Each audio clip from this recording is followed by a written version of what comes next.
안녕하세요. 새날이 밝았습니다. 오늘도 하나님의 인도하심 속에 거하는 하루 되기를 주님의 이름으로 축원합니다.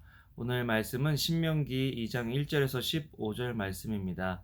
계속해서 하나님께서 모세를 통해서 이제 약속의 땅 가나안으로 들어가려고 하는 이스라엘 민족의 새로운 세대들에게 하나님께서 하신 일들을 알려주고 또 새로운 땅에서 하나님께서 하실 일들을 기대하게 하는 그런 장면들이 있는 것을 보게 됩니다. 오늘 말씀을 보면서 하나님께서 우리를 광야의 삶으로 인도하신다라는 것입니다. 물론 하나님의 계획은 이스라엘 백성들이 애굽에서 나와서 약속의 땅으로 바로 들어가는 것이었습니다. 그런데 이스라엘 백성들의 삶과 믿음이 준비가 되어 있지 않았기 때문에 불신하고 불만하고 불평하여서 하나님께서 약속하신 약속의 땅에 들어갈 수 있는 그런 성숙이 되어 있지 않았습니다. 성숙되지 않은 상황에서 성장하지 않은 상황에서 주어진 모든 복들은 오히려 독이 될 수 있기 때문에 하나님께서 이스라엘 백성을 광야로 인도하십니다. 광야는 우리가 성숙해지는 곳입니다. 또한 우리가 성장하는 곳이죠. 하나님께서는 이스라엘 백성들을 광야로 보내셔서 그들에게 먼저 하나님의 음성을 듣는 법을 가르쳐 주십니다. 1절에 보면 우리가 방향을 돌려 여호와께서 내게 명령하신 대로 홍해길로 광야에 들어가서 여러 날 동안 세일사를 두루 다녔더니라고 이야기하고 있습니다. 하나님께서 말씀하신 대로 광야로 간 것입니다. 지금 우리가 계획한 대로 우리가 기대한 대로 약속의 땅으로 가지 못하고 돌아간다는 느낌이 우리 속에 있을지라도 우리는 하나님의 인도하심 속에 있다는 것을 기억해야 할 하루가 되어야 합니다. 어떤 책에서 보니까 하나님의 플랜 B라는 제목으로 책이 쓰여져 있어서 그 책을 읽었던 기억이 나는데요.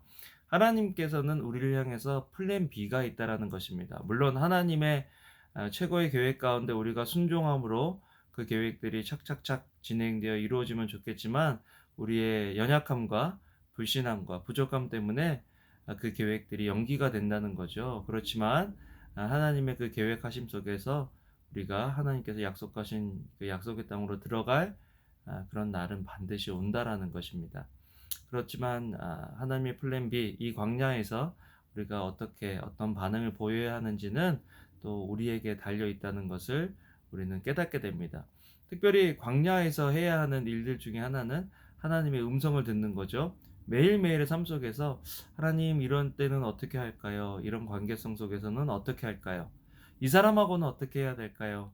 라고 하나님께 여쭤보는 것이 필요합니다. 우리는 너무나 바빴기 때문에 하나님의 음성을 들을 수 있는 시간적, 또 마음적 여유가 없었죠. 그런데 지금은 가정에서 보내는 시간들이 많고 아이들하고 보내는 시간이 많기 때문에 이런 하나님의 음성을 듣는 법을 배워야 합니다.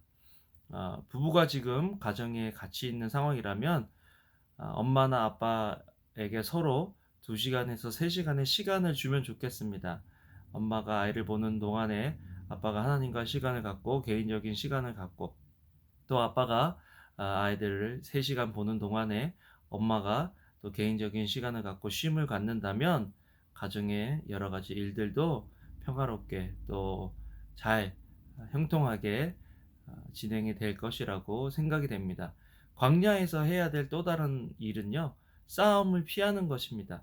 오늘도 말씀을 보면 세일산과 또 에서 자손에 대해서 하나님께서 이야기하고 계시는 것을 보게 됩니다.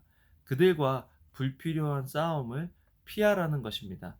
여러분 지금 우리가 어 평소 때 사랑하는 가족이고 또 깊은 관계이지만 그런 사람들과 오히려 시간을 그렇게 많이 보내지 못한 그런 환경에서 우리가 살아왔잖아요. 그런데 때로 갈등이 있을 때는 회사 나가는 것이 또 밖에 나가서 어떤 일을 보는 것이 더 좋은데 이제는 그렇게 쿨링 다운 뭐가 화가 감정을 삭힐 수 있는 그런 시간이 별로 없기 때문에 우리는 지금 상황에 있어서 제일 중요한 것은 서로 다투지 않는 것입니다. 아 우리가 언제 다툴까 생각해 보면요. 내가 원하는 대로 상대방이 움직여 주지 않을 때 서운하고 섭섭해서 다툴 때가 참 많죠. 상대방에게 원하는 것, 상대방에게 바라는 것이 사랑하는 관계라면 반드시 있습니다. 그런데 그것을 아무리 사랑하는 대상이라도 사랑을 한다고 하더라도 그것을 온전하게 이루어 줄 수 있는 사람은 존재는 이 세상에 아무도 없다라는 것입니다. 그런 상황에서 오랫동안 같은 공간에서 서로를 바라본다면 그것만큼 우리를 힘들게 하는 일도 없겠죠. 그리고 지금은 밖에 잘 나갈 수 있는 상황도 아니기 때문에 그런 섭섭한 감정들이 쌓이고 쌓이다 보면 화가 납니다. 나중에는 화가 나서 싸우다가 제일 안 좋은 것은 서로서로 그 감정이 식어버리는 것입니다. 아무런 기대도 하지 않는 거죠. 너무 많이 기대하는 것도 문제지만 아무런 기대도 하지 않는다는 것도 문제입니다. 우리는 이 두 상황의 사이에서 균형을 잡아야 할 필요가 있는데요. 제일 좋은 균형추는 하나님을 바라보는 것입니다. 비록 상대방에게 바라는 것을 얻을 수 없을지라도 하나님께서 그것들을 채워 주신다라는 거죠. 7 절에 보면요. "내 하나님 여호와께서 내가 하는 모든 일에 내게 복을 주시고 내가 이 광야에 두루 다님을 알고 내 하나님 여호와께서 이 40년 동안을 너와 함께 하셨으므로 내게 부족함이 없었느니라." 하시기로. 광야는 부족한 것 투성이일 것 같은데 돌이켜 보면 부족한 것이 없었다라고 하는 것입니다. 여러분, 남편이, 아내가, 또 자녀들이, 부모가 내가 원하는 것을 채워주지 않는다 하더라도 우리는 부족함 없는 삶을 살 수 있습니다. 어떻게요? 우리와 함께 하시는 하나님을 우리가 날마다 경험할 때 부족함 없는 삶을 살 수 있는 거죠. 오늘 기대는 좀 내려놓고 또 너무 차가워진 마음은 은혜를 주셔서 조금 말랑말랑해지도록 하나님께 기도하면서 하나님을 더 기대하고 바라보는 그런 하루 되기를 주님의 이름으로 축원합니다. 기도하겠습니다. 사랑과 은혜가 많으신 하나님 아버지, 오늘 하루도 광야 같은 세상에서 하나님 아버지를 바라볼 수 있도록 주여 도와 주시옵소서. 감사를 드립니다. 예수님 이름으로 기도합니다. 아멘. 여러분, 사랑합니다. 오늘도 좋은 하루 되세요.